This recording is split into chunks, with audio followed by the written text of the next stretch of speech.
আসসালামু আলাইকুম রহমতুল্লাহ। প্রিয় দর্শক, কেমন আছেন? আশা করি ভালো আছেন। প্রিয় দর্শক, চাকরি হারাচ্ছেন লাভজনক কাজীগিরি করা 29 এমপিও শিক্ষক। চলুন বিস্তারিত জেনে নিই। প্রিয় দর্শক, বেসরকারি শিক্ষা প্রতিষ্ঠানে এমপিও নীতিমালায় উল্লেখ রয়েছে, কোনো শিক্ষক কর্মচারী একই সঙ্গে একাধিক কোনো পদে চাকরিতে বা আর্থিক লাভজনক কোনো পদে নিয়োজিত থাকতে পারবে না। তবে শিক্ষা মন্ত্রণালয় এমন বিধানকে বুড়ো আঙুল দেখিয়ে নির্দ্বিধায় দুই পেশা চালিয়ে যাচ্ছেন একাধিক শিক্ষক। এমন অভিযোগ আসার পর মাধ্যমিক ও উচ্চশিক্ষা অধিদপ্তর মাউসি রাজশাহী অঞ্চলের পরিচালক কার্যালয় থেকে কারণ দর্শানোর শোকজ নোটিশ দেওয়া হয়েছে। অভিযুক্তরা 29 জন শিক্ষকতার পাশাপাশি বিবাহ বন্ধন কাজী পেশায় জড়িত। সোমবার মাউসি অধিদপ্তর রাজশাহী অঞ্চলের পরিচালক প্রফেসর মোহাম্মদ আসাদুজ্জামান দৈনিক শিক্ষা .কমকে বলেন, শুধু এই তালিকায় 29 জনই নয়, রাজশাহী বিভাগের যত শিক্ষক অন্য পেশায় রয়েছেন তাদের সবাইকে আমরা চিঠি দিয়েছি।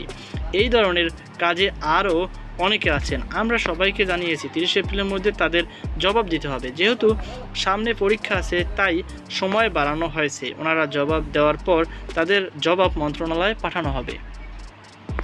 এরপর সিদ্ধান্ত মন্ত্রণালয় দেবে। শোকজ নোটিশে বলা হয়, শিক্ষা এবং প্রাথমিক গণশিক্ষামন্ত্রী ডক্টর আনম এহসানুল হক মিলনের সঙ্গে গত 11 এপ্রিল রাজশাহী বিভাগের মত বিনিময় সভার নির্দেশনামা এবং জনবল কাঠামো ও এমপিও নীতিমালা 2025 এর ধারা 11.17 ক এমপিওভুক্ত কোনো শিক্ষক কর্মচারী একই সঙ্গে একাধিক কোনো পদে চাকরিতে বা আর্থিক লাভজনক কোনো পদে নিয়োজিত থাকতে পারবে না।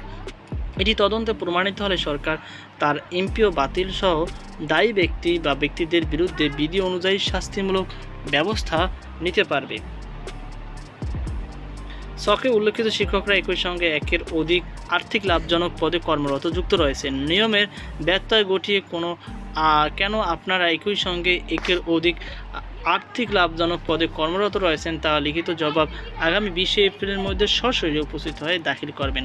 এর ব্যত্যয় ঘটলে সংশ্লিষ্ট ব্যক্তিদের বিরুদ্ধে বিধি অনুযায়ী পরবর্তী ব্যবস্থা নেওয়া হবে। যাদের শোকজ করা হয়েছে তালিকায় রাজশাহী জেলার বিভিন্ন উপজেলায় 21 জন, নাটোর জেলায় 4 জন, নওগাঁ 1 জন, চাঁপাইনবাবগঞ্জে 1 জন শিক্ষক সহ মোট 29 জনের নাম রয়েছে।